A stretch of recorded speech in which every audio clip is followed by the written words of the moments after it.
আচ্ছা আপু, আমার তো বাবার নামে সমস্যা আছে, তো সেক্ষেত্রে সাউথ কোরিয়াতে কি এফিডেভিট অ্যালাউ করে? না ভাইয়া, কেন পারছেন না? কারণ একটা ভুল ডকুমেন্ট সাবমিট করা চাইতে আপনি যদি একটু সময় নিয়ে একটা সঠিক ডকুমেন্ট আমাদের কাছে সাবমিট করেন, তাহলে আমরাও আপনার ফাইলটা ঠিক স্মুথ ভাবে ইমিগ্রেশনে সাবমিট করতে পারছি। এখন প্রশ্ন আসতেই পারে যে ডকুমেন্টে কিভাবে ভুল আছে। ডকুমেন্টে আপনার মেজর প্রবলেম কি জানেন? আমাদের লেটার মিস্টেক।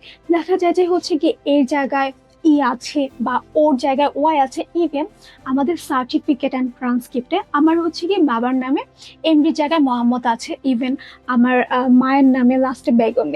এই প্রবলেমগুলো কিন্তু আমাদেরকে ঠিক করে নিতে হবে, আদারওয়াইজ হচ্ছে কি আমাদেরকে কি করতে হয়, অ্যাফিডেভিট সাবমিট করতে হয়। তো যেহেতু আমরা অ্যাফিডেভিটটাকে একদমই ইগনোর করতে চাচ্ছি, দ্যাটস আমাদেরকে সঠিক সময় এবং ইনটেক শুরু হওয়ার আগে ডকুমেন্টগুলো ঠিক করে নিতে হবে এবং স্মুথ ভাবে ফাইলটা প্রসেস করতে হবে।